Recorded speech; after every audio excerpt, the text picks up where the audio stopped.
بسم اللہ الرحمن الرحیم۔ صحیح بخاری حدیث نمبر 96۔ عبداللہ بن عمر رضی اللہ عنہ سے وہ کہتے ہیں کہ ایک سفر میں رسول اللہ صلی اللہ علیہ وسلم ہم سے پیچھے رہ گئے، پھر آپ صلی اللہ علیہ وسلم ہمارے قریب پہنچے تو عصر کی نماز کا وقت ہو چکا تھا یا تنگ ہو گیا تھا اور ہم وضو کر رہے تھے۔ ہم اپنے پیروں پر پانی کا ہاتھ پھیرنے لگے تو آپ صلی اللہ علیہ وسلم نے بلند آواز سے فرمایا کہ آگ کے عذاب سے ان ایڑیوں کی جو خشک رہ جائیں خرابی ہے۔ یہ 2 مرتبہ فرمایا یا 3 مرتبہ۔ بسم اللہ الرحمن الرحیم۔ صحیح بخاری حدیث نمبر 97۔ ابو بردہ نے اپنے باپ کے واسطے سے نقل کیا کہ رسول اللہ صلی اللہ علیہ وسلم نے فرمایا کہ 3 شخص ایسے ہیں جن کے لیے دگنا اجر ہے۔ ایک وہ جو اہل کتاب سے ہو اور اپنے نبی پر اور محمد صلی اللہ علیہ وسلم پر ایمان لائے، اور دوسرے وہ غلام جو اپنے آقا اور اللہ دونوں کا حق ادا کرے، اور تیسرے وہ آدمی جس کے پاس کوئی لونڈی ہو جس سے شب پاشی کرتا ہو اور اسے تربیت دے تو اچھی تربیت دے، تعلیم دے تو عمدہ تعلیم دے، پھر اسے آزاد کر کے اس سے نکاح کر لے تو اس کے لیے دگنا اجر ہے۔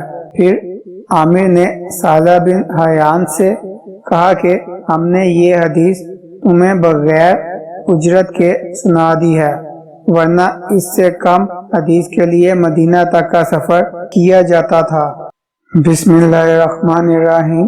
صحیح بخاری حدیث نمبر 98۔ ابن عباس رضی اللہ عنہ سے سنا کہ میں رسول اللہ صلی اللہ علیہ وسلم پر گواہی دیتا ہوں، یا عطا نے کہا کہ میں ابن عباس پر گواہی دیتا ہوں کہ نبی کریم صلی اللہ علیہ وسلم ایک مرتبہ عید کے موقع پر مردوں کی صفوں میں سے نکلے اور آپ صلی اللہ علیہ وسلم کے ساتھ بلال رضی اللہ عنہ تھے۔ آپ کو خیال ہوا کہ عورتوں کو خطبہ اچھی طرح نہیں سنائی دیتا، تو آپ صلی اللہ علیہ وسلم نے انہیں علیحدہ نصیحت فرمائی اور صدقے کا حکم دیا۔ یہ واز سن کر کوئی عورت بالی اور کوئی عورت انگوٹھی ڈالنے لگی، اور بلال رضی اللہ عنہ اپنے کپڑے کے دامن میں یہ چیزیں لینے لگے۔ اس حدیث کو اسماعیل بن علیہ نے ایوب سے روایت کیا۔ انہوں نے عطا سے کہ ابن عباس رضی اللہ عنہ نے یوں کہا کہ میں حضرت صلی اللہ علیہ وسلم پر گواہی دیتا ہوں، اس میں شک نہیں ہے۔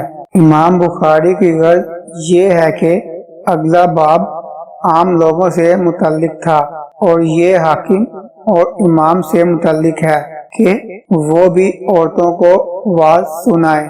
بسم اللہ الرحمن الرحیم۔ صحیح بخاری حدیث نمبر 99۔ حضرت ابو ہریرہ رضی اللہ عنہ سے روایت کرتے ہیں کہ انہوں نے عرض کیا، یا رسول اللہ، قیامت کے دن آپ صلی اللہ علیہ وسلم کی شفاعت سے سب سے زیادہ سعادت کسے ملے گی؟ تو رسول اللہ صلی اللہ علیہ وسلم نے فرمایا، اے ابو ہریرہ رضی اللہ عنہ، مجھے یقین تھا کہ تم سے پہلے کوئی اس کے بارے میں مجھ سے دریافت نہیں کرے گا، کیونکہ میں نے حدیث کے متعلق تمہاری حرص دیکھ لی تھی۔ سنو، قیامت میں سب سے زیادہ فیض یاب میری شفاعت سے وہ شخص ہوگا جو سچے دل سے یا سچے جی سے لا الہ الا اللہ کہے گا۔ بسم اللہ الرحمن الرحیم۔ صحیح بخاری حدیث نمبر 100۔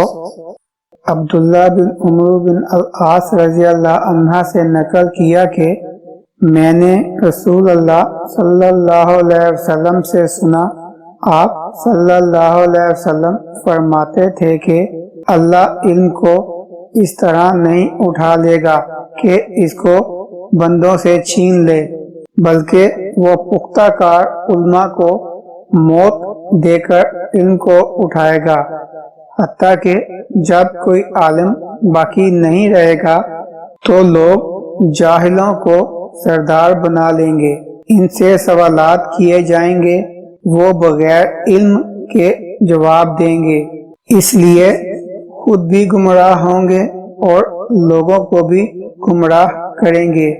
فربری نے کہا ہم سے عباس نے بیان کیا، کہا ہم سے قتیبہ نے، کہا ہم سے جریر نے، انہوں نے ہشام سے مانند اس حدیث کے۔